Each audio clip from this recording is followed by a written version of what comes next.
Graças a Deus, o trabalho que eu realizo do Diálogo com os Espíritos tem um quadro chamado Estudando, onde falamos com diferentes peritos em determinadas áreas do conhecimento, seja ele científico, cultural ou religioso. Hoje estamos na Federação Espírita Brasileira, 12 de junho de 2018, com o diretor da FEB, o senhor João Rabelo. Correto? Perfeito. Senhor João, como é que começou para o senhor a sua história e a sua aproximação do Espiritismo? Eu fui católico, fui coroinha, ajudei missa, a vida é curiosa, né? Mas a gente, depois de um certo momento, você começa a sentir necessidade de alguma coisa que fale mais de perto os seus interesses e suas aspirações interiores. Nossa. Depois eu fui Rosa Cruz, que eu queria aprofundar, estudei muito Rosa Cruz, porque Rosa Cruz nos estimula a meditação, cura de enfermos, visita doentes nos hospitais, meditações. E aí eu vi que no que eu estava aprendendo ali, eu precisava de aprofundar um pouco mais. E aí a vida, por razões que a gente sabe, vai nos conduzindo em direção àquilo que mais nos interessa, a nossa economia espiritual. Então, minha mulher, que é médium de verdade, eu sou médium capenga, né?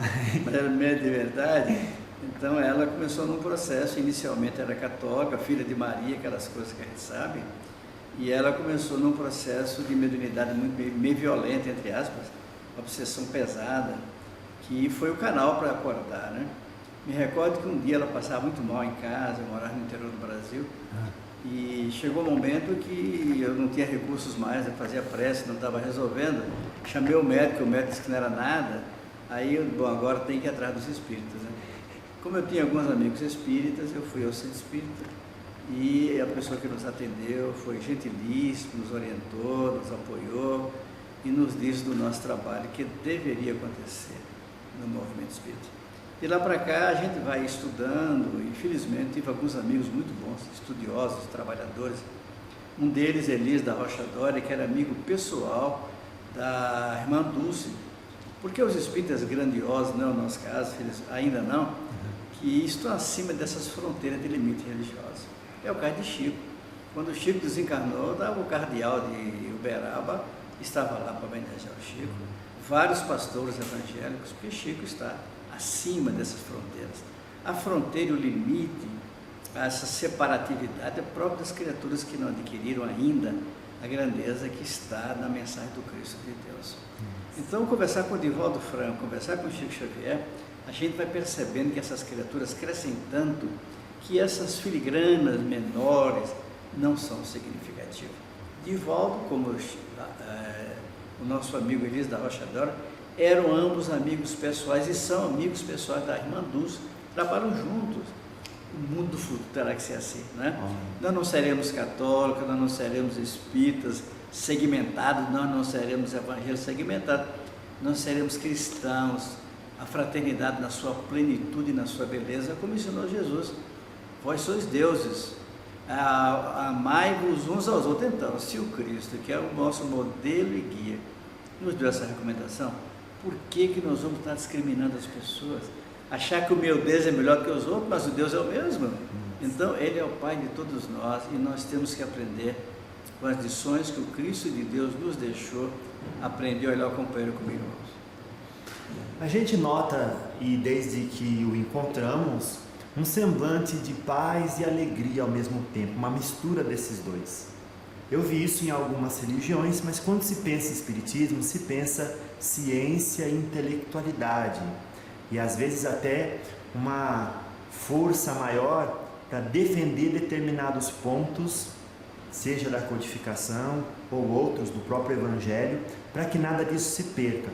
Mas conhecendo a FEB e agora conhecendo o senhor, a gente tem essa ideia que vocês também se esforçam muito mais para praticar as mensagens da codificação e do Evangelho do que simplesmente para reforçar que seja bem entendido aquilo e que não façam errado. Como é que é isso? Na verdade, a doutrina espírita nos induz e nos estimula ao estudo. De um modo geral, são os religiosos que mais leem são os espíritas. Com isso, não queremos dizer que são melhores, nada disso. Melhor é Jesus, está acima de qualquer coisa. Então, mas nós habituamos-nos a ler, a estudar e a aplicar dentro do que é possível. É claro que a gente aplica dentro do nosso limite, porque a gente sabe das nossas limitações como cidadãos, como espírito, nós temos uma escala longa para percorrer. Então, na verdade, a gente lê e a leitura boa, construtiva, elas vai nos ajudando a incorporar valores novos para que a gente alcance com uma certa rapidez, na encarnação presente, passos mais largos em direção ao nosso futuro, como seres imortais que desejamos crescer para a luz. Então, a serenidade, ela vai sendo construída dentro de nós. Ainda outro dia, eu fui fazer uma palestra aqui numa casa espírita e tive uma surpresa muito agradável. Cheguei mais cedo, a gente está sempre preocupado com o trânsito, cheguei mais cedo e fiquei ali no carro enquanto chegava o momento da reunião. Quando eu estava sentado, a dirigente da reunião, desencarnada, a senhora Damastora Andreasa, que fundou, todo mundo a conhecia como Dona Dora, ela fundou o grupo chamado Cícero Pereira, que fica aqui em Brasília, 915 Norte. Então eu tinha preparado um tema que estava na minha cabeça e fiquei ali meditando para a gente fazer da melhor maneira. E de repente, como ela chegou, entrou no meu carro e sentou, ficou do meu lado. E diz: ô Rabelo, você está bem? Eu estou ótimo, Dona. Hoje você vai falar aqui, sim senhora. E o que você vai falar? Eu falei o tema que eu ia desenvolver. E perguntei a ela: só me desculpa, como é que foi o seu desencarne? Não sei se deveria, né? Mas a senhora poderia ou não pode? Como é que foi? Como é que você sentiu? Encontrou com seres amigos? Como é que foi? Rabelo, a minha maior alegria é descobrir que na hora, nós que estamos habituados ao trabalho, e ela trabalhava muito, nós que estamos habituados ao trabalho, quando desencarnamos, é quase como o clique que apaga e acende a luz, porque a gente continua trabalhando, e vê o céu não como uma coisa distante quando olhamos as estrelas, mas vemos o céu construindo dentro de nós. Aí me disse uma coisa: olha, minha filha está aí, ela vai estar na mesa, a filha dela é a atual dirigente da casa, né? Ela vai lhe procurar e você dá um abraço dela por mim? Com o maior prazer. Mas aí o dirigente me chamou, eu tive que interromper a conversa, estava muito agradável, né? Então, quando eu cheguei na mesa, ela estava lá, a filha dela, Patrícia. Seu Rabelo, eu vim aqui porque eu sei que a minha mãe ia dizer alguma coisa. Olha como é que é essas coisas. Então, a doutrina espírita nos dá essas alegrias e conforto. Os seres amados que partem, por exemplo, meus pais já foram antes que eu, né? Todos nós temos um programa, todos nós estamos dentro de um grande programa de Jesus, mas a gente sabe que os nossos amores não acabam e nem morrem. Para nós a vida permanece, é contínua. O momento aqui, o momento lá de lá. Vamos e voltamos nesse processo rico de aprendizagem. Então, esse é o lado belo da doutrina que vai nos ajudando a construir esse homem novo, que é longo processo. Nós sempre achamos que no dia seguinte não é. É lento, né? Então, vendo o doutor Bezerra, era aquela criatura grandiosa, falamos nele agora. Quando eu fui visitar o Chico pela primeira vez, eu fui com um amigo chamado Elísio da Rocha Dora, quem já citei. Sim. E Elísio Dora era um homem nobilíssimo, trabalhador gigante. Com toda sinceridade, eu conheci pouquíssimas pessoas tão trabalhadoras pela caridade quanto ele. E era amigo da irmã Dulce, era quem mais ajudava ela, né? Então eu me recordo que na despedida lá do Chico, já em Uberaba, na hora que ele abraçou o Dora, o Chico disse: Dora, meu irmão, ore por mim para que eu erre menos. Eu fiquei com tanta vergonha, depois você imagina o Chico dizer para que ele erre menos, imagina, a gente se coloca na posição do nosso limite pequenino, né? E nos dá vontade de fazer de quando em vez, se não possível, não constantemente, uma autoanálise. Onde é que a gente está errando, o que é que a gente pode melhorar, o que eu poderia fazer de melhor, como é que está a minha relação com a minha família, com os meus colegas de trabalho, com a sociedade. Então, a doutrina vai nos construindo, entre aspas, por dentro, para que a gente seja melhor. Não somos santos e nem puros, mas a nossa meta é essa. Graças a Deus. Eu tenho aqui uma nota e gostaria de falar um pouco sobre esse assunto com o senhor, sobre a missão da Federação Espírita Brasileira. Bom, aqui diz: oferecer a doutrina espírita ao ser humano por meio do seu estudo, prática e difusão, pela união solidária dos espíritas e unificação das instituições espíritas, contribuindo para a formação do homem de bem. Essa é a missão da doutrina espírita e da Federação Espírita Brasileira. Porque a FEB é a casa-mãe do movimento espírita. A FEB ela foi construída, entre aspas, exatamente para esse trabalho, executar esse trabalho. Quando a doutrina espírita chegou no Brasil, as primeiras traduções começaram por Travassos e depois avançou para outros. Inclusive a mais recente é do nosso diretor daqui da nossa casa, tá? Evandro Noleto, que fala muito bem francês, estuda muito bem francês, conhece profundamente a doutrina. Ele foi o último tradutor já nesses dias. Então, no Rio de Janeiro, nós tivemos algumas dificuldades, e no tempo do Império, inclusive, né? E tivemos ali algumas pessoas que entendiam a doutrina espírita para de interpretação. Nós tínhamos pessoas que entendiam que a doutrina tem que ser ciência, outros que tem que ser filosofia, outros que tem que ser só religião. Então, dá um certo embate intelectual, onde é que é o caminho melhor, qual a melhor interpretação, como é que aplica, como é que se pratica. Então, isso estava dificultando o processo da unificação e o processo da adequada compreensão e divulgação da doutrina. Então, numa reunião mediúnica no Rio de Janeiro, a FEB até 100 anos atrás, a sede da FEB, a FEB até há pouco tempo atrás, a sede era no Rio de Janeiro, Avenida Pasto, número 30. Dr. Dizem, que foi o presidente já desencarnado, é que trouxe para cá a federação para Brasília, porque havia uma orientação espiritual nesse sentido, trazer para Brasília. Então, nesses embates, estava difícil conseguir uma unidade, né? E o debate intelectual gera posições, às vezes, contraditórias. Então, o Anjo Ismael para nós é o mentor do Brasil. É a quem Jesus deu a missão de organizar a vida social do nosso país. Nesse contexto, o Anjo Ismael, através do médium Frederico Júnior era como se fosse um Chico Xavier da época, né? Ele trouxe a mensagem do Anjo Ismael dizendo: doutor Bezerra, o mundo espiritual veria com muito agrado e interesse o senhor ser presidente da FEB. E doutor Bezerra era um homem nobre, humilde, a despeito da sua grandeza. Aliás, os grandes é que são humildes, geralmente, né? Então, doutor Bezerra diz: olha, fala com o Ismael, que eu fico muito honrado. Mas eu já tenho uns encargos. Ele trabalhava como médico, ajudando os pobres, dava homeopatia, com recursos próprios, etc. Mas fala com ele que eu não quero cargo, eu já estou fazendo o meu trabalho. Na semana seguinte, ele recebe um outro recado do Ismael: doutor Bezerra de Menezes, é da vontade de Jesus que o senhor seja o presidente da FEB. Aí ele levantou, fez continência. Como recusar, não é isso? Não tem jeito. Não tem jeito. Então o doutor Bezerra assumiu a presidência da FEB e foi um gigante em tudo. Ele conseguiu unificar essa gente toda, né?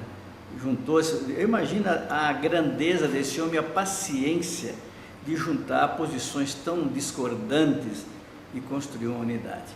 Aí começou a unidade, e ele foi militar, inclusive, era médico, de origem muito pobre do Ceará, e veio para o Brasil, na época era o Império, então eu estudou medicina no Rio de Janeiro, interrompeu 2 vezes que não tinha dinheiro para se manter, né? E o mundo espiritual vai conduzindo as coisas como deve ser. Então o doutor Bezerra viajou muito, construiu o trabalho de unidade, criou o espírito de fraternidade. O trabalho da caridade, ele é essa expressão de grandeza moral, né? E desencarnou relativamente jovem, pouco mais de 60 anos, e deixou esse trabalho grandioso de bondade. É um símbolo. O Dr. Bezerra é chamado Kardec brasileiro pela sua obra, pelo seu trabalho. Então, a FEB foi formada, a unidade nesse momento. A partir daí, começou um trabalho mais efetivo. Estabeleceu metas, criou condições, e um grupo de companheiros mais tarde resolveu organizar o trabalho da unificação. Daí está na nossa missão, a unificação do movimento espírita. Porque você, para ter unidade, tem que ter unificação, tem que unificar as pessoas. Então, um grupo de companheiros aqui do sul do Brasil resolveu visitar o norte e nordeste do Brasil, porque naquela época era muito difícil os meios de transporte. Era o quê? Você andar de navio, naquele navio gaiola, que demorava não sei quanto tempo, os aviões não eram como hoje, eram muito caros e eram poucos. Então, um grupo saiu pelo Brasil inteiro criando a unidade. Então foram criadas federativos em cada estado do Brasil. É assim que o movimento espírita é construído. Cada estado tem um comando que dirige para todo o estado, que coordena, que estimula, que treina, que reúne todo o movimento espírita. Então, foram criados no país inteiro, e aqui é a nossa casa, daí porque é a casa mãe, a casa organizadora, a FEB tem essa missão, e hoje, divulgar a doutrina no Brasil e fora do Brasil. Como nós dissemos, um ex-presidente nosso nos ajudou a construir a nossa gráfica no Rio de Janeiro. Por quê? Porque havia resistências para que a gente não pudesse construir o nosso trabalho. Então a gráfica, nós tínhamos que ter uma gráfica se quisesse publicar, porque havia resistência e os custos eram muito elevados. Então foi criada a gráfica, que era muito grande, tinha mais de 200 empregados. E a FEB foi produzindo seus livros, inicialmente a codificação de Allan Kardec, e depois as obras complementares, que nós chamamos o quê? Os chamados clássicos, Leon Denis e por aí fora. E depois viemos as obras complementares de Chico. A FEB tem mais de 100 títulos de Chico. Hoje a nossa biblioteca, nossas obras, nós temos no nosso acervo mais de 500 títulos da FEB, propriedade da FEB. Que tem Divaldo, tem o Chico, tem Ivone Pereira, tem inúmeros outros autores, hoje a maioria desencarnadas, mas para continuar essa decodificação. Então nós consideramos que a doutrina espírita é a codificação da mensagem de Jesus. Tem um livro nosso que é uma delícia para ler, para quem não conhece, nós sugerimos que leia, chamado Há 2000 anos. É o primeiro romance de Emmanuel. Emmanuel é o senador Lentulus, que é o mentor de Chico Xavier, que foi padre Manuel da Nóbrega numa reencarnação anterior, que foi o escravo Sestor em Roma, que foi senador romano. Olha que história bonita, né? Um dia a gente vai repetir isso, com a aprendizado e a experiência dele, né? Então, Emmanuel é essa criatura grandiosa que orientou Chico no seu trabalho, e Chico deixou 450 obras até agora. Quer dizer, é uma coisa impressionante. Teve anos do Chico produzir mais de 20 livros, você imagina que mediunidade linda, né? Sobre todos os temas, conhecimento científico, filosófico, poético, doutrinário, naturalmente. Então Chico desencarnou aos 92 anos e deixou essa obra enorme, que é um patrimônio importante. Com a FEB, pouco mais de 100 livros, mas ele doava para todas as casas espíritas. Tinha uma dificuldade, ele doava o livro para casa imprimir e conseguir recursos para tocar o seu trabalho. Porque todos os centros espíritas, sem exceção, grande ou pequeno, todos têm uma obra social. Porque nós temos uma meta: fora da caridade não há salvação. Então, nesse contexto, é que todas as casas são induzidas a fazer um trabalho de solidariedade com jovens, com adultos, com idosos, com crianças, com presidiários, com enfermos, enfim. Tem sempre um compromisso em todos nós de ajudarmos um pouco o nosso irmão. É assim que a gente vai criando a fraternidade e a união. Então, a FEB, ela, para poder cumprir esse papel, teve as gráficas, a gráfica começou a distribuição, teve que se organizar quase empresarialmente uma estrutura. Ao tempo em que tem um trabalho doutrinário, aí foram criando os cursos aqui, DIGE, que é para o jovem, o ESD, para as crianças também, a mediunidade, etc. Então a casa foi se organizando para dar suporte ao trabalho doutrinário, e essas federativas no Brasil inteiro para se organizar. Anualmente, nós temos aqui na FEB uma reunião ordinária, e extraordinariamente sempre que necessário. E vem todos os dirigentes de todas as federativas avaliar o que se fez, programar o que se vai fazer, e que geralmente é fechada com a palavra do Dr. Bezerra, Espírito. Ele vem pelo médico Divaldo Franco e dá uma palavra de estímulo para poder nós cumprirmos o nosso papel.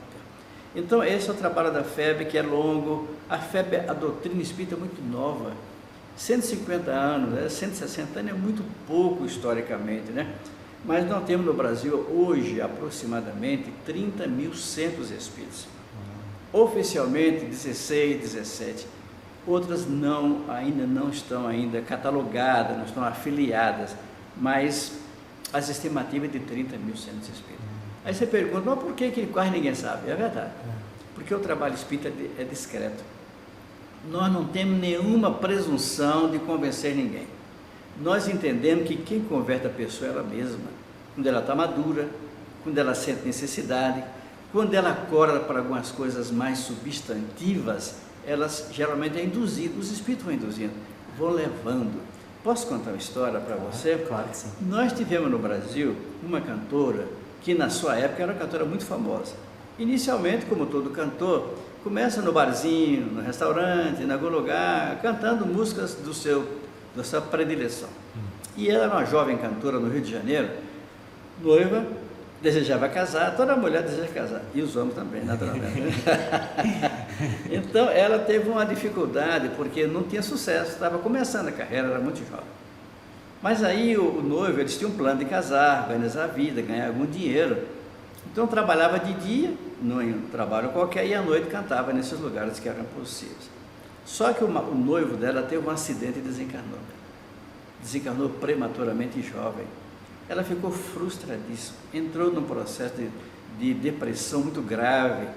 E aí então ela ia todo dia com ele para o restaurante cantar, ou churrascaria, e ela tomava uma dose de uísque para encorajar. As pessoas acham que o álcool não é, em vez de ajudar, desajuda, né? Mas ela se encorajava tomando uísque, e ele o acompanhava, uma dose para ele, uma dose para ela. Aí ela fazia o show, ia embora, ganhava o dinheirinho que era possível. Então ela, depois de 30 dias, ela ficou em casa, de luto, aquelas coisas. Até que um dia ela estava andando à noite e, por coincidência, ela viu uma placa Centro Espírita. Nunca tinha, ela tinha falado de Centro Espírita, mas tinha medo. Algumas pessoas lá, Centro Espírita, falar com morto, Deus, foi uma coisa muito complicada. Como é que tá? Ela resolveu entrar. Quando chegou lá, então, o tema era reencarnação. Ela nunca tinha ouvido falar sobre isso, mas entrou. Os espíritos vão induzindo, empurrando, entre aspas, as pessoas para aquilo que elas necessitam. Nossa. Então o tema, o orador era muito bom, e ela ficou ali, foi gostando do ambiente, porque os benfeitores estão ali, como estão na igreja. Os espíritos não estão só no centro espírita, nem poderia ser. A bondade do Criador para todos, somos todos filhos de Deus, nosso Pai, né? Então, é muito comum, diz os espíritos, no centro espírita, na hora da palestra, estão ali os espíritos curando pessoas, tratando de pessoas, renunciantes, mas eles estão. É por isso que as pessoas saem bem, saem melhor, porque não é a cura física apenas, física e espiritual. Mas acontece na igreja, acontece na igreja evangélica, por que não? Porque Deus não privilegia ninguém, somos todos filhos, não é isso? Então essa nossa cantora, ela ficou ali embevecida, que foi tocando. Quando a pessoa está muito voltada para dentro, nos seus dramas pessoais, ela parece carregar uma tonelada nas costas, né? Ali ela foi se aliviando do seu sofrimento, da sua angústia, até que de repente ela foi e tomou passe. Convidaram, não quer tomar o passe? Ela não sabia o que era passe. Ela, bom, eu estou aqui mesmo, vou lá. Chegou na cabine de passe, a passe normalmente é aplicada no ambiente reservado, porque é um ambiente de tratamento. Então ali, a médium, que era a médium vidente, diz, olha, a senhora podia esperar um pouco? Ao final me aguarda lá fora, eu quero lhe transmitir um recado. Então ela terminou o passe, ela foi lá fora e disse, olha, teve um senhor aqui que disse que foi seu noivo e deseja lhe contar, deseja lhe pedir que você pare de beber. Você está bebendo, você está se suicidando. Vocês tinham um projeto de casar, de ter filhos, nessa encarnação não é possível, mas no futuro é possível. Se você beber e suicidar, aí vocês não terão encontro por muitos anos. Então ele pediu que você deixasse de beber. Então ela saiu dali convicta que não deveria beber mais, e parou. Só que o álcool, como o cigarro, a pessoa chega a hora que não aguenta, né? Aí um dia ela foi ao mesmo bar que ela cantava, no mesmo restaurante. Quando ela chegou ali preocupada, lembrando dele, claro. Ela pediu 2 uísques, um para ela, um para ele. Só que o espírito não bebe uísque, né?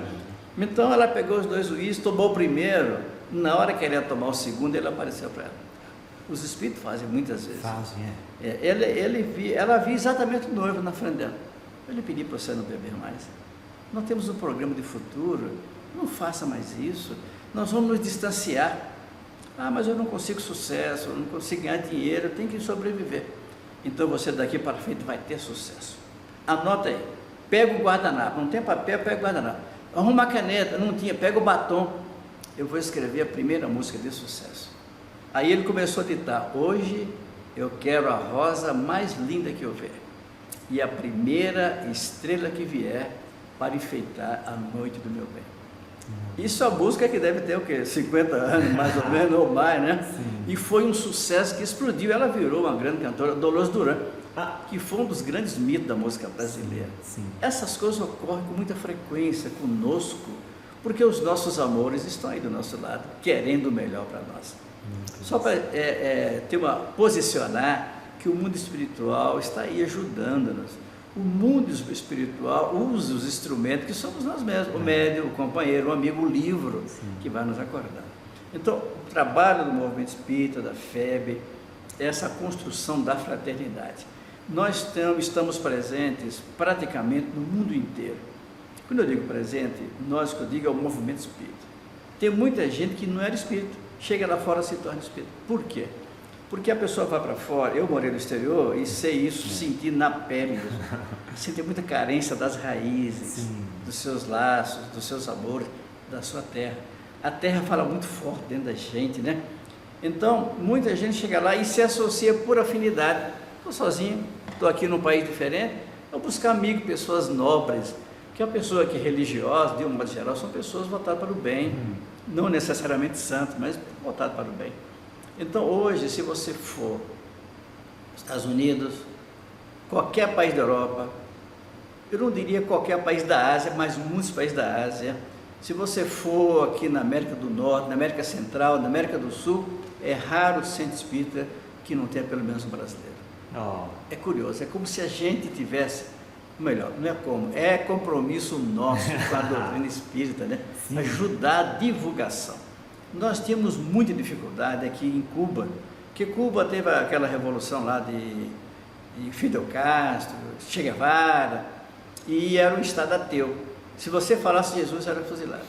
Então eles criaram o símbolo El Paredón. El Paredón era uma espécie de muro em que as pessoas eram fuziladas, né?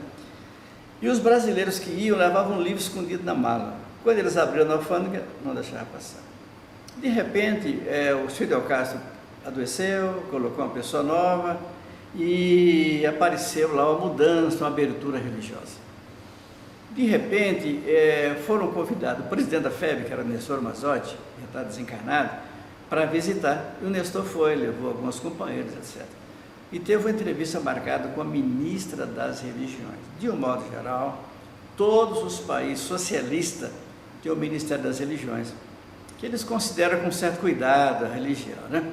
Então, ele foi lá e a ministra o recebeu muito bem, disse: olha, eu queria comunicar ao senhor que nós estamos autorizando a liberdade religiosa, porque eles têm muitas raízes da África, né? São as raízes afro. E nós estamos autorizando, hoje eu autorizei 300 centros espíritas oficialmente. Aí foi uma surpresa, 300? Onde é que estava essa gente? Estavam nas catacumbas, entre aspas, reunidas escondidas. Então ela pediu: mandem livros.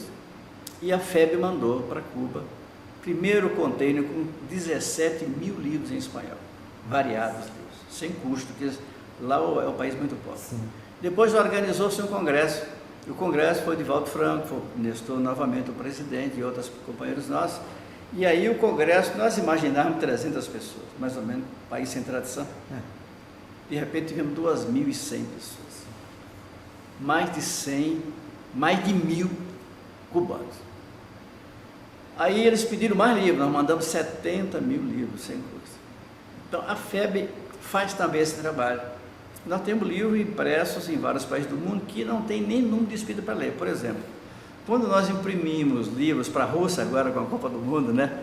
Para a Rússia, então a Rússia, quem tinha lá, uma meia dúzia de espíritos. Eu digo meia dúzia, 30, 40, 50, né? E a FEB patrocina isso, com os recursos próprios. E outros países, porque de um modo geral, quem está lá fora ajudando é a pessoa brasileira. E eles buscam o recurso aqui, da apostila, do documento, etc. Claro, sim. Eu quero me aprofundar um pouco mais nesses dizeres a respeito da missão da FEB, depois falar um pouco sobre a visão e sobre os valores também, tá bom?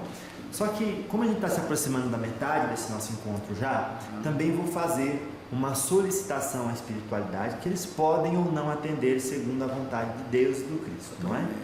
Que, como o senhor me falou e eu aprendi que o senhor tem a mediunidade de ouvir e ver os espíritos, vou pedir que, se for da vontade de Deus, no final desse encontro, alguns dos espíritos que aqui se encontram, que possam vir, passe uma mensagem para a gente através da sua mediunidade, se for possível. Pode ser?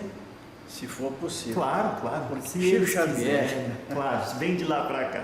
Chico Xavier diz que o telefone toca de lá para cá. Não é? Né? E nós somos discípulos disciplinados, Com assim, certeza. né? Discípulo menor. Sim. Mas fica à vontade, vamos avançar. Vamos avançar, sim. Já, como dizia Jesus, né? Peça e dar-se-vos-á. Agora a gente sabe que é segundo as possibilidades da espiritualidade, não é? Então está feito o pedido, e se não vier a gente vai respeitar e vai entender, porque tudo tem sua hora, não é? Sem dúvida. Muito bom. Então aqui, na missão da FEB diz assim: oferecer a doutrina ao ser humano, ou seja, o senhor já falou isso através dos livros, da leitura e da propagação. A pessoa sabe que existe, pode ter acesso ao conhecimento, não é? E aí se melhorar nesses diferentes países do mundo, não é? Por meio do seu estudo, prática e difusão. Então, vocês ensinam as pessoas a como praticar o espiritismo nas sedes, né? Exatamente. E começa com a juventude. Então, a nossa Estelinha, que está ali conosco, aqui da nossa área de comunicação, ela é uma das monitoras, dirigentes das aulinhas aqui na FEB. Como toda a casa espírita tem uma ala voltada para a criança. Sim. É educando desde cedo a criança, né? Para se preocupar com coisas sadias, né? Depois vem a juventude, depois vem o adulto, etc. Então aqui naquele prédio da frente nosso, todo ele ali é só voltado para fora. Significa dizer só para cursos, as pessoas que vêm estudar. Então você vê no sábado, por exemplo, 6h30, por aí, 7 horas, você tem aí 700 jovens. É muita gente estudando com seriedade. Se você vier domingo de manhã, você tem um grupo enorme de crianças, de jovens e de pais que vêm trazer as crianças, e tem um estudo sistematizado, podemos dizer assim, das obras básicas, dos espíritos, dos médicos, etc. Então é esse trabalho. E nós temos televisão nossa aqui, mas pelo Brasil afora tem muitas federativas e centros espíritas que têm um pequeno trabalho de comunicação, seja com recurso próprio tecnológico, seja usando web ou outros recursos mais. Tem muitas rádios espíritas pelo Brasil afora. Nós temos uma revista chamada Reformador, mas existe pelo Brasil afora inúmeras revistas que divulgam a doutrina. E os companheiros compromissados com a doutrina viajam muito, tem muito congresso, tem muita semana espírita, tem muitos encontros, e esses expoentes são aqueles que traduzem com sua palavra eloquente. Nesse momento, o médium, o expositor mais conhecido, chama-se Divaldo Pereira Franco, que é de Salvador. Tem uma obra enorme lá em Salvador, num bairro chamado Pau da Lima. O Divaldo tem atualmente 250 livros publicados, alguns deles em outros idiomas. Então o Divaldo já visitou 76 países. É um trabalhador gigante, não para de trabalhar. Então ele agora, por exemplo, está com problema da perna, o ciático, e mesmo assim foi de cadeira de roda e foi. E é muito comum, você pergunta como é que ele fala em 70 e tantos países. Normalmente, em conferências, seminários, o que seja, ele fala em português, mas às vezes fala na língua local ou contrata alguém para fazer a tradução. Mas ocorre, como ocorreu na Alemanha, aí eu estava presente, eu morei em Portugal há muito tempo. Então, acompanhando num seminário lá em Berlim, ele contratou um profissional de tradução. Existe profissional, como aqui no Brasil, né? Então, como ele não domina a língua, o profissional vai traduzir. E tem público grande. Aí o que aconteceu? O cidadão que estava traduzindo era um pastor batista. O batista, como o evangélico, a palavra reencarnação não tá dentro do seu contexto de entendimento. Eles falam ressurreição.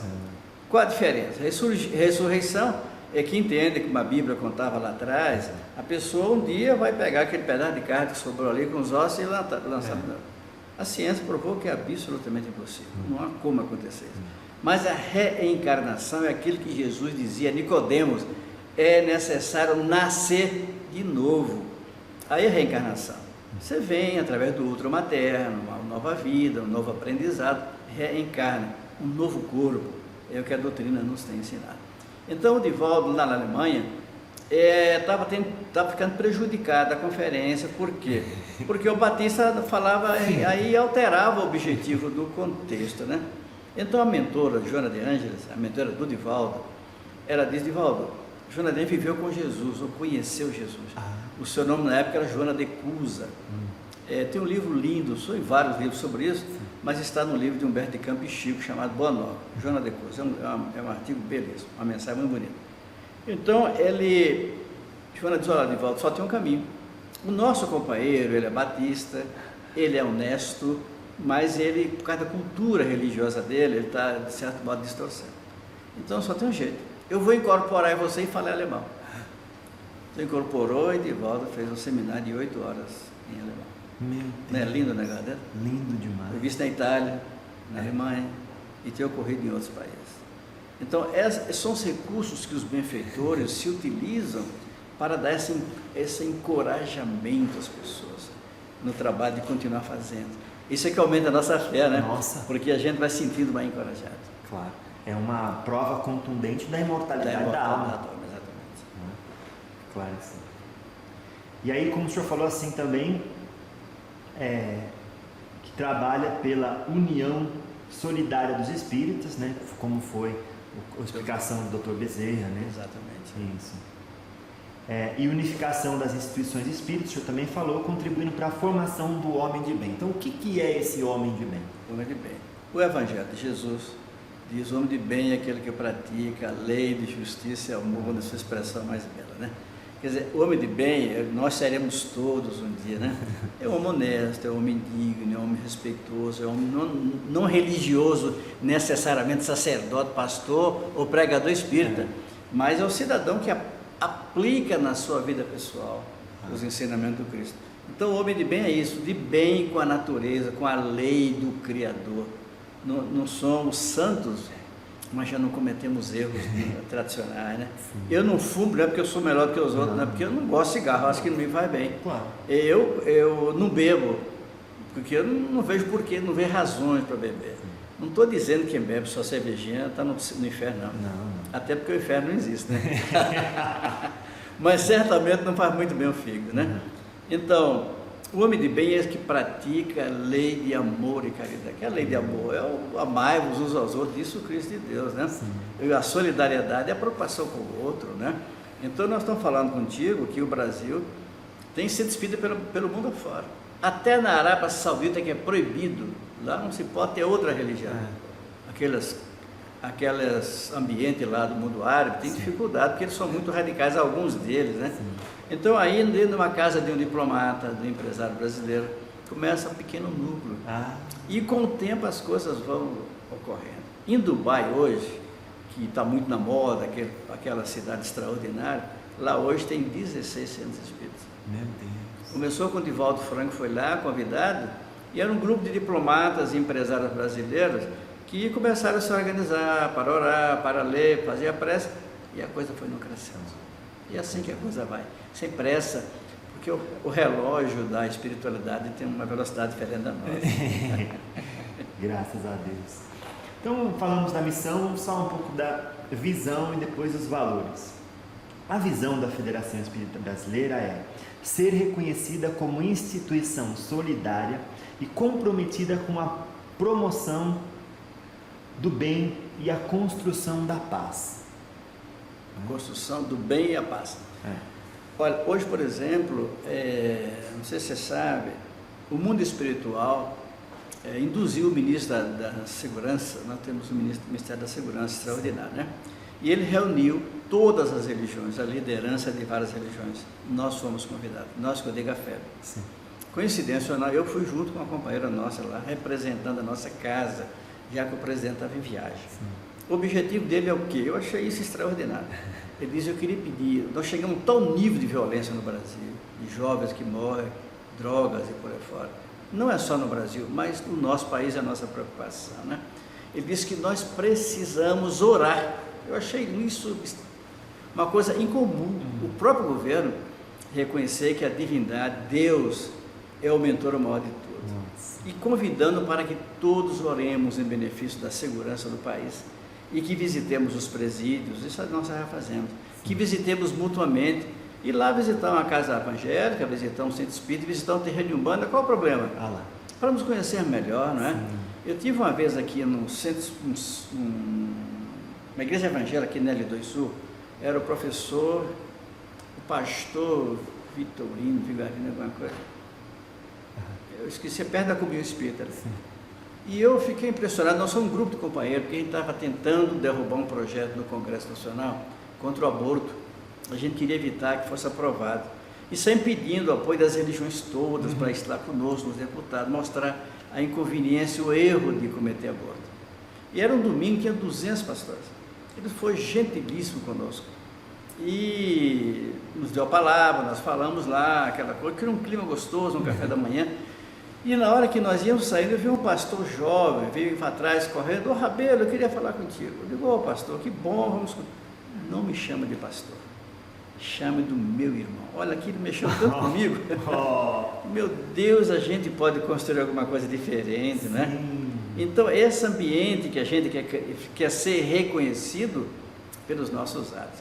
Nós queremos ter uma vivência prática na casa espírita, que a sociedade reconheça esses valores no movimento espírita, no cidadão espírita, sujeito às suas idiosincrasias naturalmente, mas com esse propósito. Esse é que é o nosso objetivo.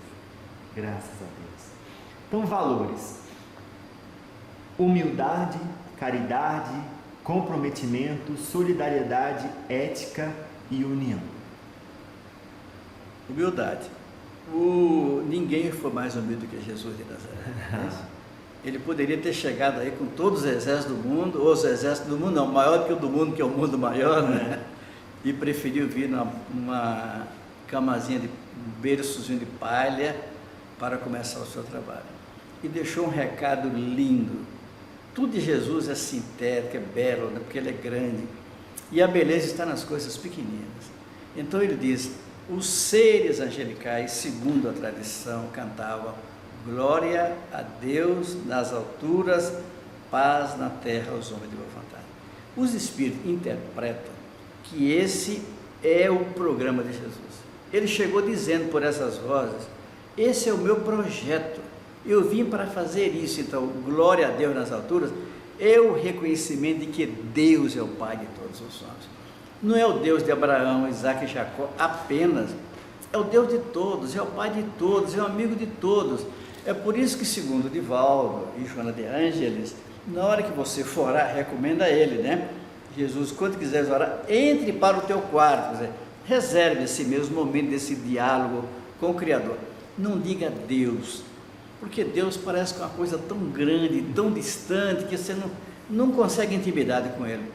Não diga arquiteto do universo, que parece que é um criador cheio de compasso, régua, aí, não tem tempo de criar planeta, não tem tempo para você. Não diga o criador da vida, que está sempre pensando no criar. Cria uma empatia e diga apenas meu Pai. Eu acho isso lindo dos Espíritos, né?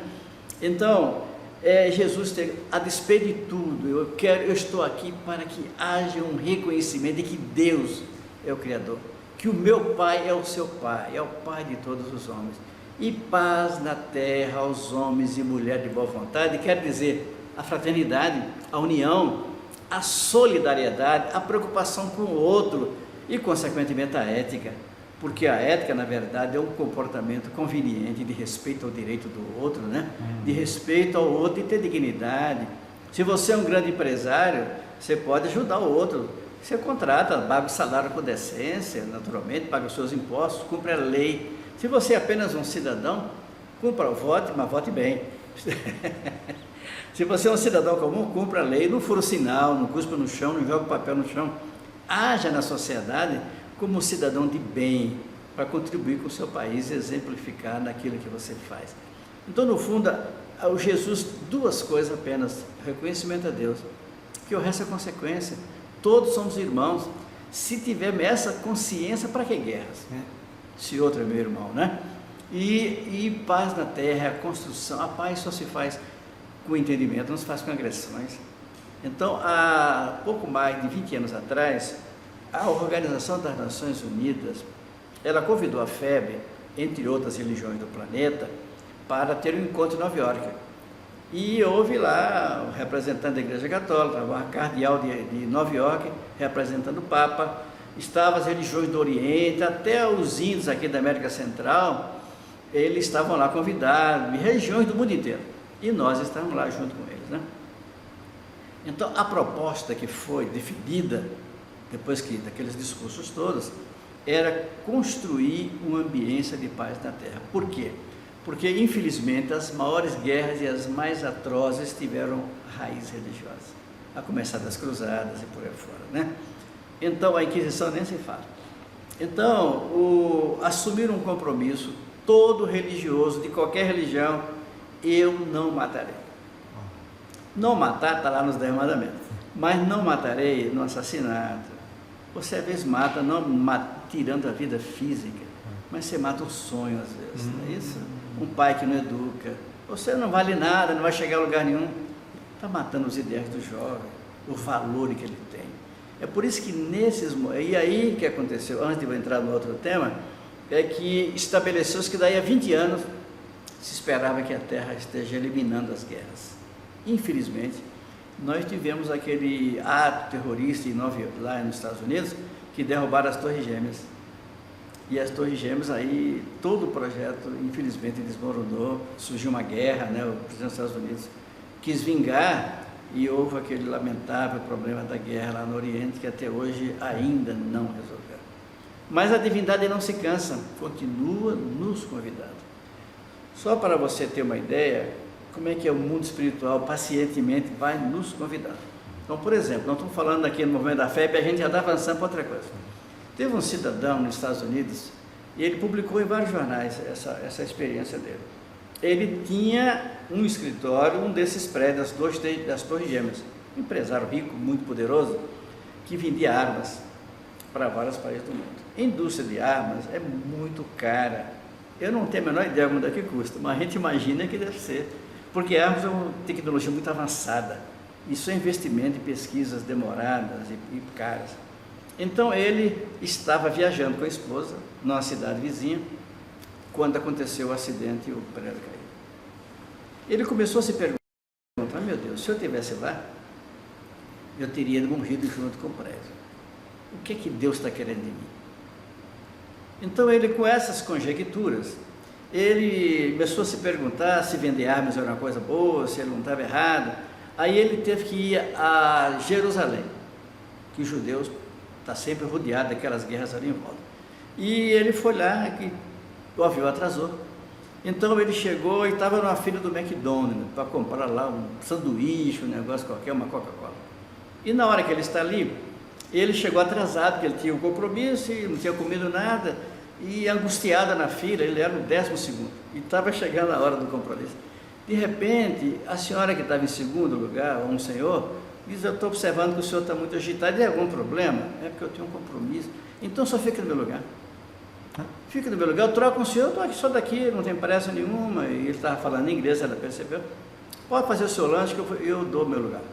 Então ele pegou o lanche, Coca-Cola. Quando ele chegou a 100 metros, tinha havido uma bomba que matou aquelas pessoas quase todas. Aquele senhor que deu lugar para eles, quebrou as pernas, ficou muito mal, foi internado. E ele então começou a se perguntar, meu Deus, me fez 2 vezes comigo.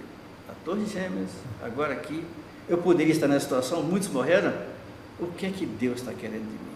Então ele mandou buscar o avião dele lá nos Estados Unidos, pegou aquele senhor, levou para Boston, colocou no hospital mais especializado, recuperou o senhor, apoiou a família, transferiu uma parte dos seus recursos para esse homem. E hoje ele é um pregador da mensagem do Evangelho. Diz, Deus certamente está querendo alguma coisa. Me largou a venda de armas. Então, cada um de nós, de maneira maior ou menor, é convidado para esses momentos de mudança que a Terra e o planeta precisam viver. O nosso contexto, nesses valores, estão dentro dessa visão maior que acontece aqui no Brasil. Eu falei contigo de Divaldo Franco. Sim. Certamente é o maior ambiente espírita do Brasil, lá em Salvador. Você tem uma ideia, a Mansão do Caminhão, o nome da obra, passa por dia 5.000 pessoas, todos os dias. Eu morei 2 anos lá. Então você acorda cedo, 6 da manhã, a gente fazia prece, todas as casas tem lá um som que sai, a gente põe a música e faz uma prece coletiva. 6h30 da manhã, começa a chegar senhoras que trabalham, faxineira, coisa dessa natureza, e deixa os seus pequenos lá.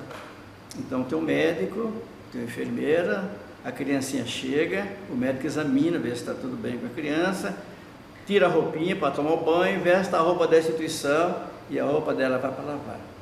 Ela passa o dia inteiro na instituição. Quando volta para casa à noite, ela leva as mamadeiras da noite e leva a roupinha limpa e no fim de semana leva a cesta básica. Aí você tem as escolas, são 3.250 alunos nas escolas de vários níveis que estão lá.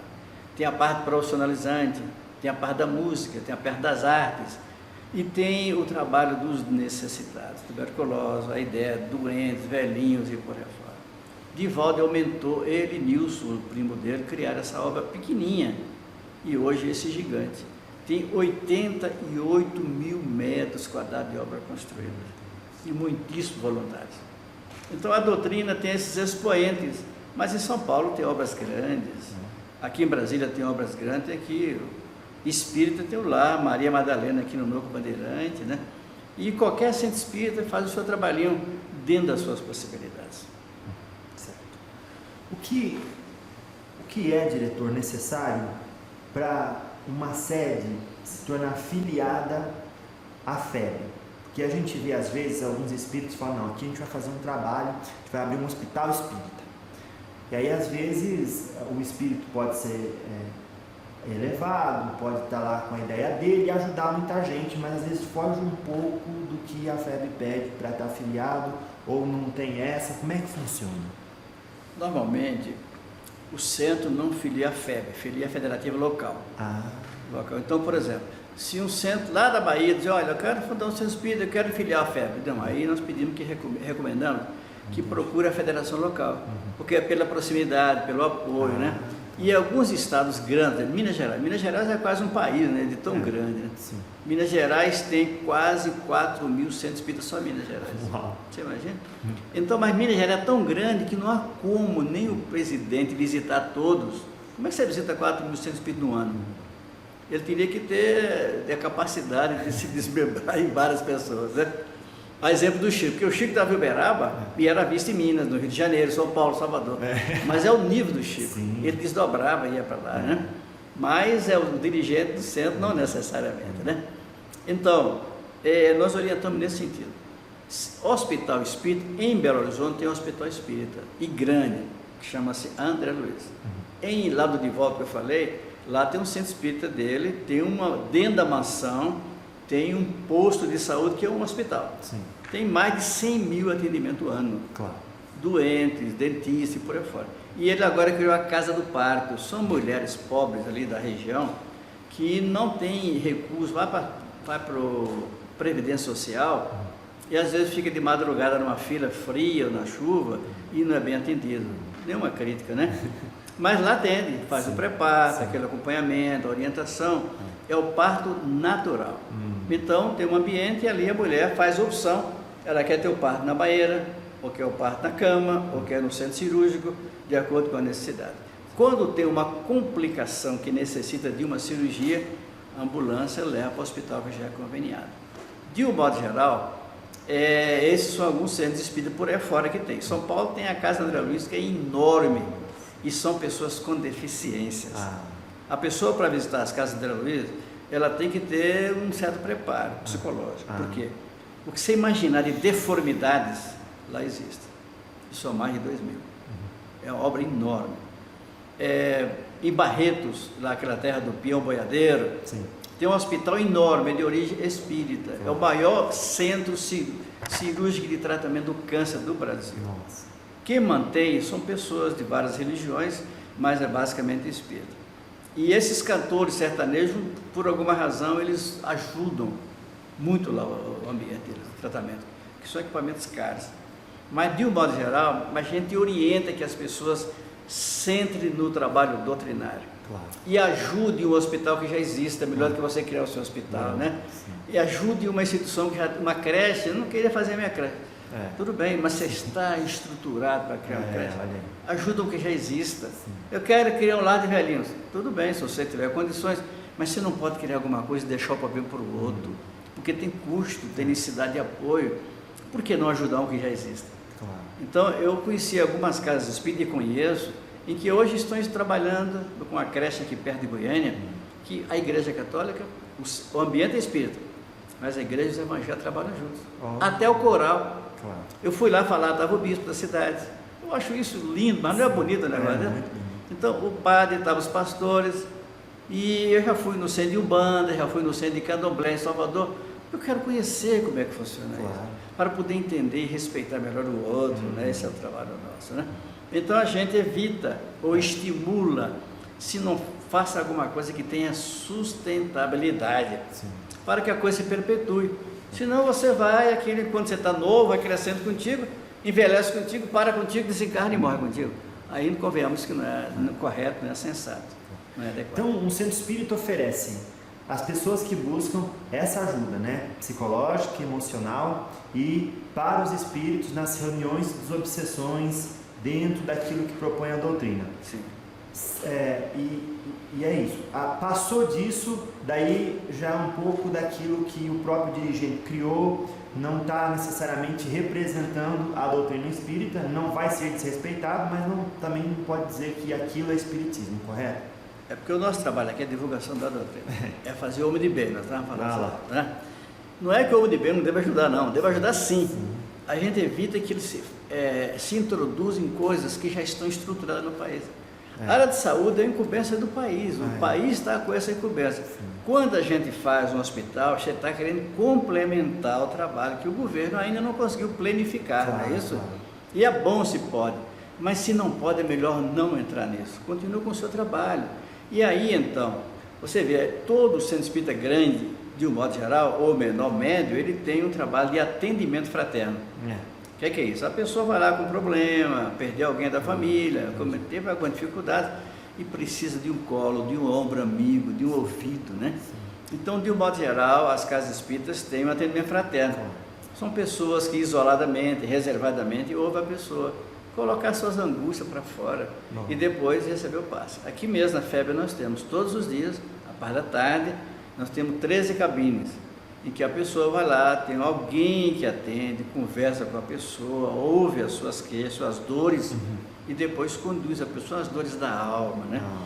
E a pessoa toma um passe. Ali na nossa sala, a parte da tarde, no auditório da frente, tem uma tela grande, com mensagem, com música, e a pessoa fica ali. Aquilo faz muito bem quando a pessoa está com suas marcas internas, né? E depois o passe, etc.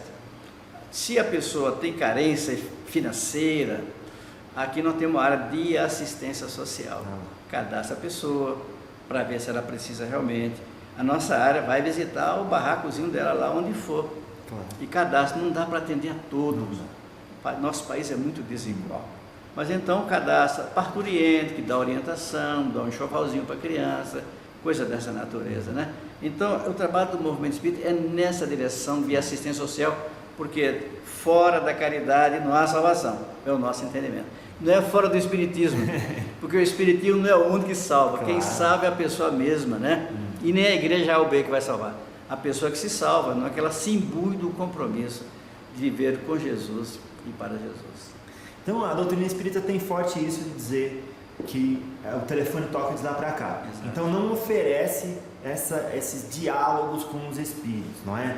Vocês fazem o tratamento nas reuniões fechadas, depois de muito estudo, que participam as pessoas ali, com o propósito de cura e direcionamento dos espíritos necessitados.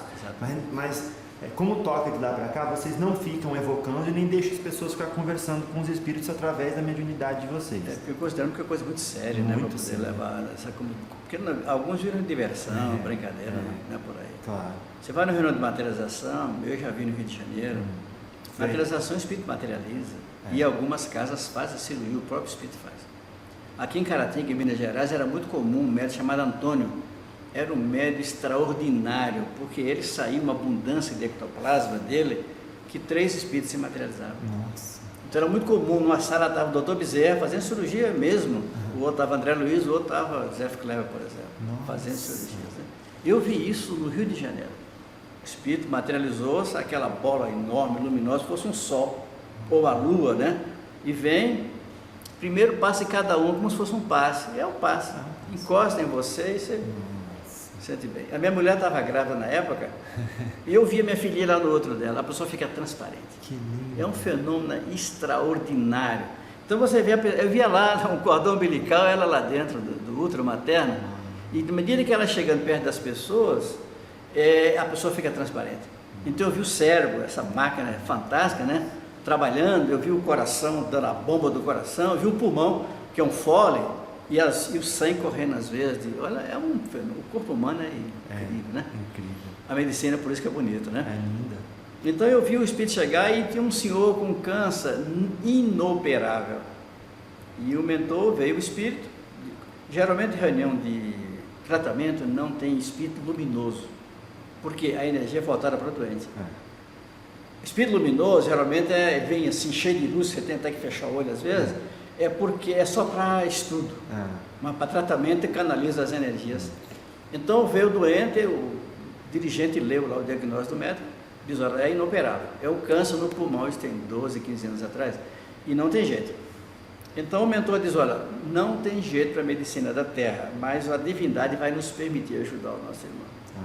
Então ele fez a prece, todo mundo atento, eles pedem normalmente para a gente orar, para evitar que a cabeça comece a falar bobagem, né? Então, aí você quer ver seu filho, seu parente, seu amigo, aí infelizmente é assim, né? Então, ele diz, agora vamos fazer a cirurgia? Algodão, aí você vê uma mão, materializa uma mão com algodão e passa para o espírito. Ele vai lá, limpa o ambiente lá, bisturi, uma mão entrega o bisturi, corta o doente, tira algodão para tirar o tumor, pega o tumor, o vidro, aí coloca o tumor no vidro para levar para o laboratório. É uma coisa, tudo é filmado isso aí, para documentar. Sim. Finalmente a agulhinha, né, a gordura cirúrgica, claro. Aquela agulha própria. Costura, diz agora vamos levar energia para o nosso irmão. Como é que é isso? O espírito pegou, foi com a mão assim e foi formando um tubo, que lembra essas mangueiras de jardineira para molhar a planta, né? E ele ligava aquilo no doente, e ligava em cada um de nós que estava ali. A escola de passe é fantástica, como é que o passe funciona, né? Aí na hora que ele colocava, vinha um jato de luz de cada um para o doente. Foi energizando, a cicatriz começa a se fazer, a cicatrização. Então, quando eu estou falando com o espírito, não necessariamente fala, por exemplo, se o doutor Bezerra estiver aqui, quiser falar, ele fala. Sim. Mas ele chega porque quer, porque acha conveniente, não é? Então, eu estou dizendo o caso que eu vi de materialização. Mas eu morei em Portugal 5 anos. E a gente tinha uma preocupação de divulgar a doutrina. O Divaldo, quando vai para o norte de Portugal, tinha 1.000 pessoas, 1.500 pessoas, até 2.000 pessoas. Até para mim tinha 1.000 pessoas, imagina. E eu falava com alegria enorme, né? Eu estava trabalhando lá, vivia lá, então eu fazia, fim de semana, meu aniversário, eu fazia palestra lá, né? Ajudar, fazer coral, etc. Né? Apesar da voz não ajudar muito, não. Então, mas em Lisboa, não sei porquê, a gente não conseguia muito pouco. 200, 300, 400, não passava de 500. Aí nós começamos a fazer um trabalho, jornais, rádio, mas a televisão a gente não conseguia. Aí, porque só tinha, hoje tem mais, mas na época só tinha 2 canais de televisão, e eram da igreja e do Estado. E a gente não conseguia. Aí, insistindo, depois de algum tempo, já no 4º ano que eu estava lá, um amigo me ligou, Rabelo, conseguimos. Um amigo do amigo, aquela coisa, né? Conseguimos, era um programa que corresponderia ao Fantástico aqui no Brasil, domingo. O Divaldo tinha acabado de chegar, fez uma palestra em Lisboa e foi para o Porto. O Porto é uma espécie de São Paulo, lá de Portugal, né? Área industrial, etc. E ele estava lá, eu liguei, Rabelo, o Divaldo, olha, nós conseguimos, dá para você vir? O programa é às 9 da noite. Pode combinar que eu vou. Aí ele veio. Quando chegou lá, o Divaldo chegou e a gente, todo mundo ali naquela expectativa. Diz, tem 3 condições. Primeiro, tem que ter um psiquiatra da Universidade de Coimbra. Coimbra é o orgulho cultural de Portugal.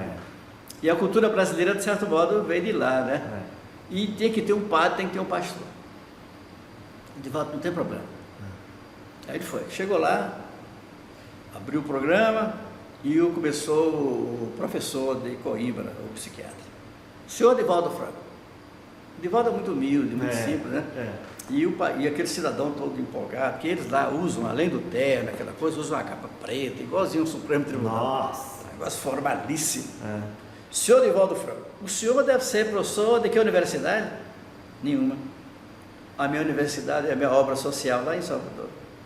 Mas para dizer que não, eu dava aula na escola, sou professor normal, antigamente tinha negócio de curso normal, né?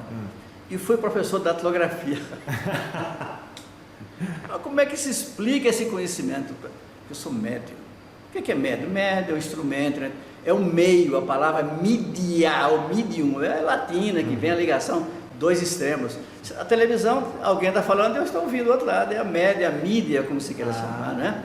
Então, eu sou médium, o mundo espiritual funciona assim. Mas como é que explica a sua capacidade, tantos nomes? É porque eu tenho experiência de muitas encarnações. Eu fui desenvolvendo o trabalho de retenção do conhecimento. Mas sou de volta. Freud diz no livro tal, que citou a frase. Diz, olha, doutor, não leva mal. Eu vi que o senhor trouxe alguns livros aí, inclusive do Freud. Mas quem disse isso foi Mesmer. O senhor podia abrir da página 152 do livro de Mesmer? O senhor leia, por favor. E a frase era do Mesmer. Diz, desculpa, eu me enganei, tudo bem. Mas o Mesmer diz, olha, só desculpa, não foi Mesmer não.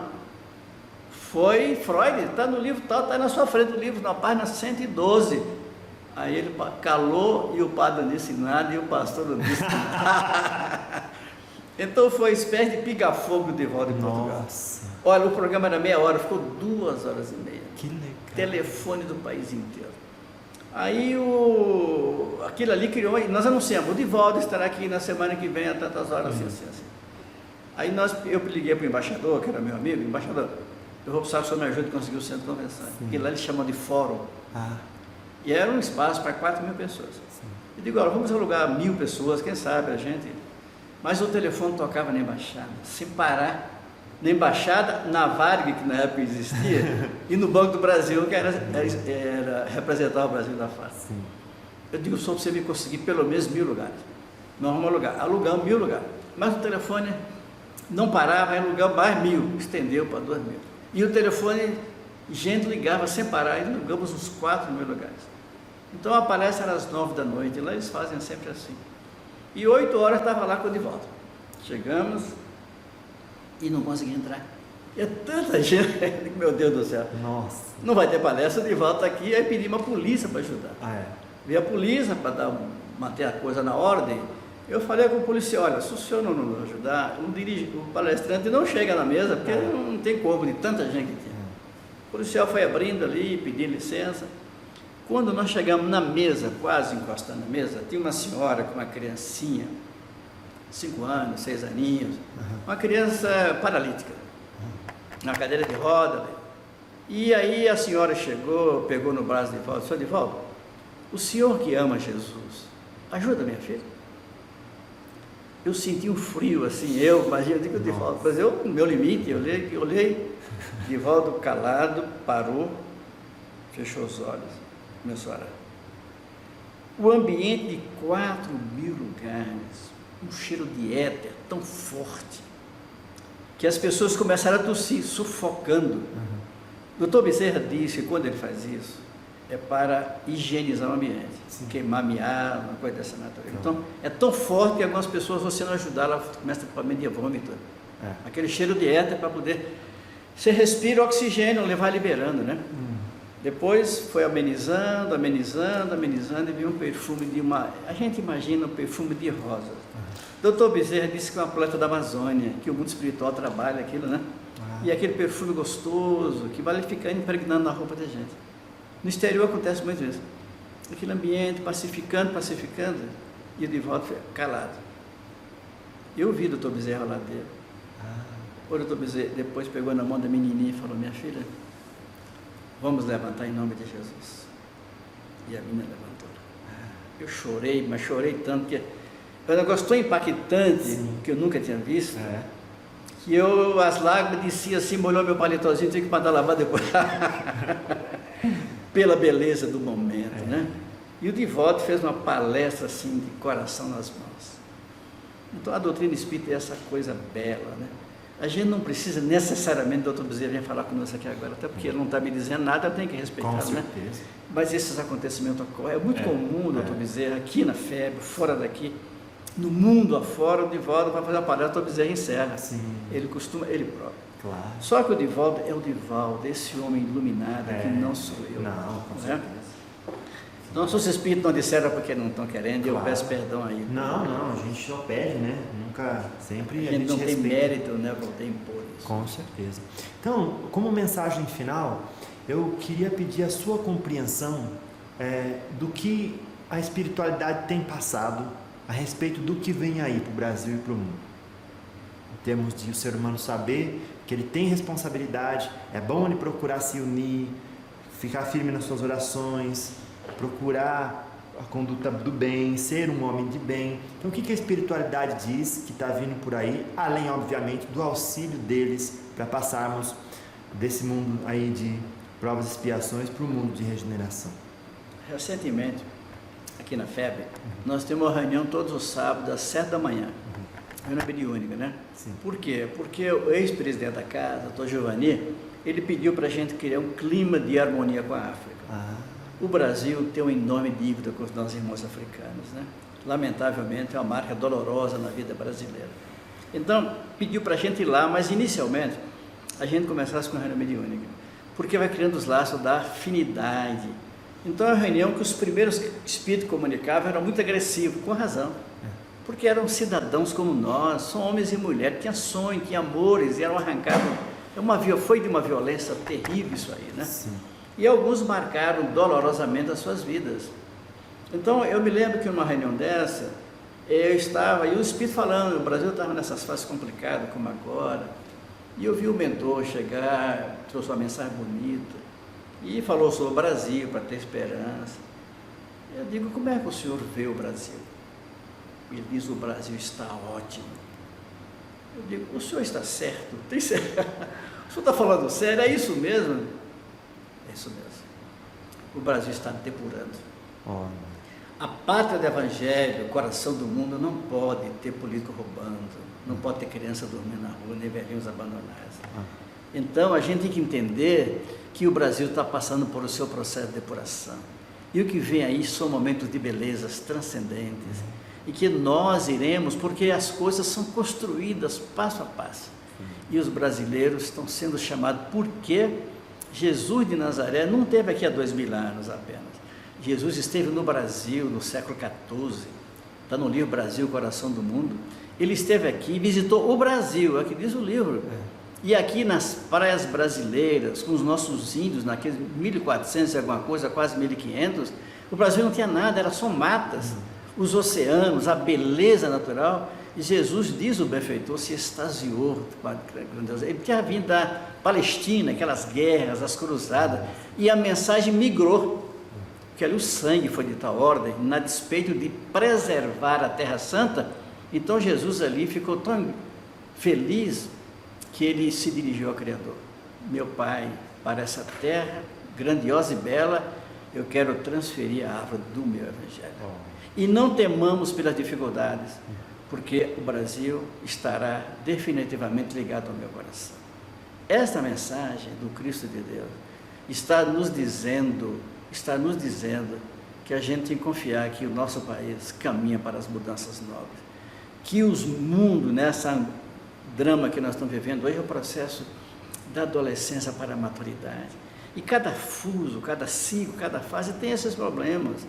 Então, o Jesus é que prometeu, se ele prometeu, não tem por que duvidar da palavra do Cristo.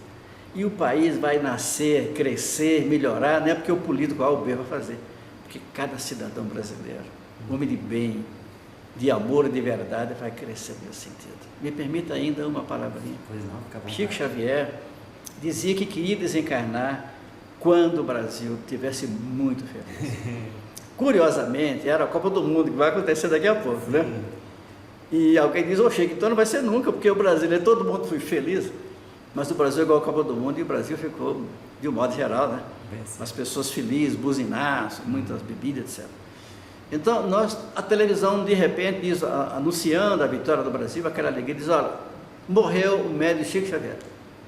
O presidente da FEB, Nestor Basotti, me convidou para ir com ele, e nós fomos para Uberaba de carro, porque o voo só o dia seguinte, ia para São Paulo, Berlândia, Uberaba. Quando nós chegamos lá, tinha tantas flores, tinha tanta coroa de flores, tanta gente, que os bombeiros ficaram orientando uma fila que nunca era menos que 3.000 pessoas. Eu fiquei observando ali o cardeal de Uberaba, os evangélicos chegavam, levantavam as mãos, colocavam nas mãos do Chico, eu achava aquilo muito bonito. A Igreja Católica fazia o sinal da cruz, é a rotina deles. Os evangélicos, os espíritas beijavam as mãos do Chico. E eu via tanto espírito lá. No portão da Casa da Prece, era o centro do Chico, havia as entidades que não tinham forma humana pela transcendência, eram sóis. As pessoas iam chegando, e à medida que ia chegando, aqueles seres os abraçavam. E alguns doentes, mancando, chorando, eram curados sem perceber. Nossa. Quando chegava perto do Chico, ali no corpo, choravam todos, de emoção, compreensível, né? Sim. No terceiro dia, tinha se combinado que às 4 horas viria o corpo de bombeiro para levar naquela urna mortuária lá. Sim. 4 horas da tarde. Previu-se 40 minutos, porque o cemitério de São João Batista, Uberaba não é tão grande assim, não é? Então, mas demorou tanto, porque todo mundo queria pegar, pediu o bombeiro para tirar de cima. Eu me recordo que tinha uma senhora, 90, 92 anos por aí, gente muito pobre, um chinelinho no pé, disse, deixa eu pegar pelo menos 1 minuto. Ela pegou ali, alguém deu lugar, e ela pegou, andando com dificuldade. Chico, Deus lhe abençoe. Eu achei aquilo, eu chorei, não aguentei de ver aquela coisa linda, né? Aquele coração falando pelos lábios, né? E chegamos no cemitério às 9 da noite. Imagina como é que demorou. Sim. Quando chegou lá, a prefeitura improvisou lá umas luzes, lâmpadas, umas gambiarras, né? E de repente, ali naquele ambiente, a prefeitura mandou o helicóptero soltando pétalas de rosa sobre o túmulo. Nossa. Naquela hora aparece Chico, o espírito já. Porque os espíritos iluminados como o Chico não ficam presos na carne, estava liberto. Ajoelhou-se na areia poeirenta do cemitério São João Batista para agradecer a Deus a oportunidade da missão e para agradecer ao corpo a oportunidade do trabalho.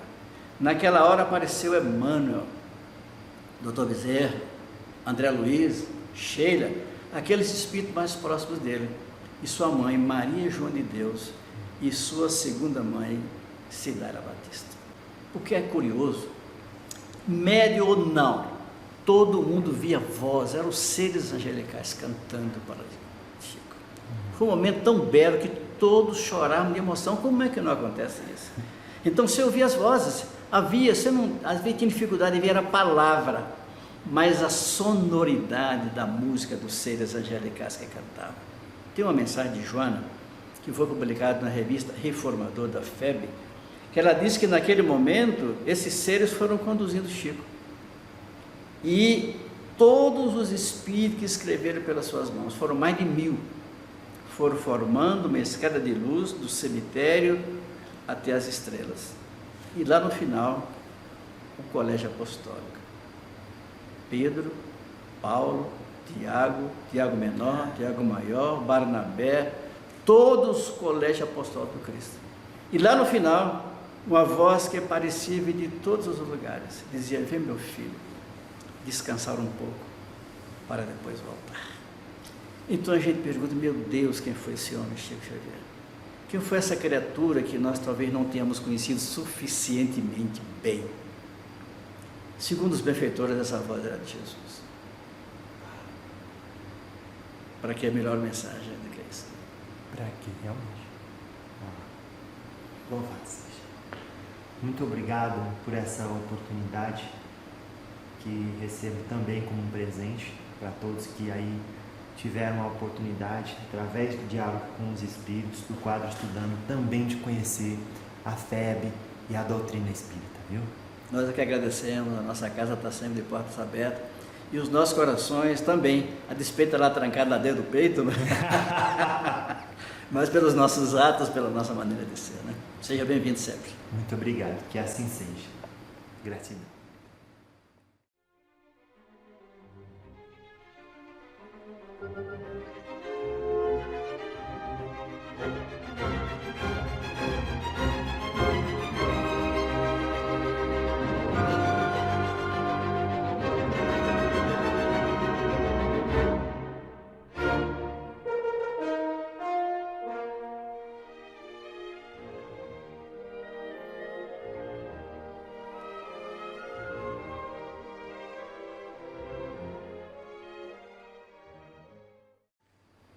Graças a Deus, o trabalho que eu realizo do Diálogo com os Espíritos tem um quadro chamado Estudando, onde falamos com diferentes peritos em determinadas áreas do conhecimento, seja ele científico, cultural ou religioso.